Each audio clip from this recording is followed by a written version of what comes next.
નમસ્કાર, આપ જોઈ રહ્યા છો નેશન પ્લસ ન્યૂઝ. હું છું આપની સાથે હેતલ વગર.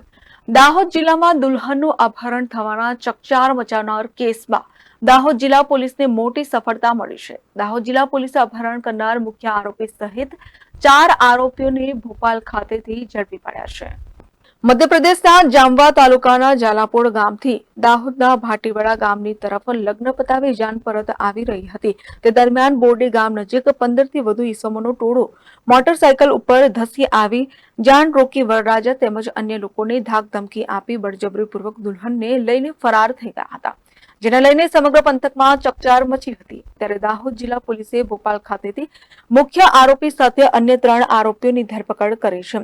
પોલીસે અપહરણમાં સંડોવાયેલા 4 લોકો સાથે એક દેશી તમંચો પણ ઝડપી પાડી વધુ તપાસ હાથ ધરી છે. આ સાથે જ પોલીસે ભોપાલ ખાતેથી દુલ્હનનો પણ કબજો મેળવી દુલ્હનને તેના પરિવારજનોને પરત સોંપવાની તજવીજ હાથ ધરી છે.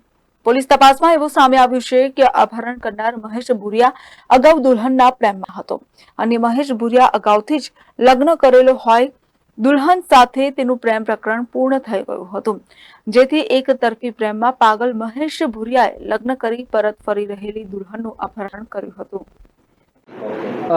દાહોદ જિલ્લાના કતવારા પોલીસ સ્ટેશનની હદમાં 19 મેના રોજ નવાગામ ચોકડીથી નવાગામ ગામતળ તરફ જવાનો જે સિંગલ પટ્ટીનો રોડ છે ત્યાં એક જાન આવી રહી હતી અને આ જાનને મોટરસાયકલ 8થી 10 મોટરસાયકલવાળાઓએ આંતરી લીધેલી અને ગન પોઈન્ટ ઉપર ડર દેખાડીને અને નવવધુ જે હતા એમનું અપહરણ કરવામાં આવેલું હતું. આ ગુનાની ગંભીરતાને ધ્યાનમાં લઈ એસડીપીઓ દાહોદ જગદીશના માર્ગદર્શન હેઠળ તાત્કાલિક 4 ટીમો બનાવેલી, એલસીબીની 2, એસઓજીની 1 અને કતવારા પોલીસ સ્ટેશનની આ તમામ ટીમો ટેકનિકલ અને હ્યુમન ઇન્ટેલિજન્સના કામે લાગેલી.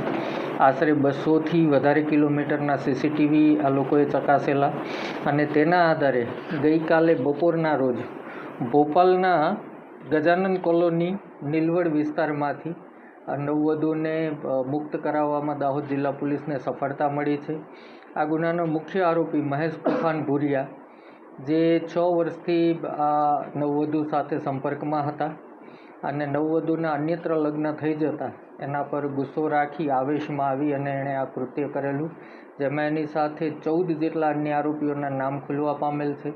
તે પૈકી જીતેન્દ્ર ભાભોર, અંકિત ઉર્ફે રોહિત ઉર્ફે કોહલી, જે મેઘનગર જાબવાનો વતની છે, અને નવલસિંહ ભુરિયા ઉચવાણિયા દાહોદનો વતની છે. આમાં જે અંકિત ઉર્ફે રોહિત ઉર્ફે કોહલીની ધરપકડ કરવામાં આવી ત્યારે એની પાસેથી એક કટ્ટુ દેશી બનાવટની પિસ્તલ પણ બરામદ થઈ છે, જે આ ગુનાના કામે વાપરવામાં આવી હતી ડરાવવા ધમકાવવા માટે. આમ આ રીતે આ ગુનાનો ભેદ ઉકેલાયેલ છે અને જે નવવધુ છે એમને હેમખેમ ઉગારી અને પોલીસ દાહોદ પરત લઈ આવી છે. Shailesh Kumar Rathod, nation plus news, Dahod. સમાચારોના સતત અપડેટ મેળવવા માટે અમારી નેશન પ્લસ ન્યૂઝની યુટ્યુબ ચેનલને સબસ્ક્રાઇબ કરો, બેલ આઇકન દબાવો અને જોડાયેલા રહો ફેસબુક, ઇન્સ્ટાગ્રામ અને ટ્વિટર પર.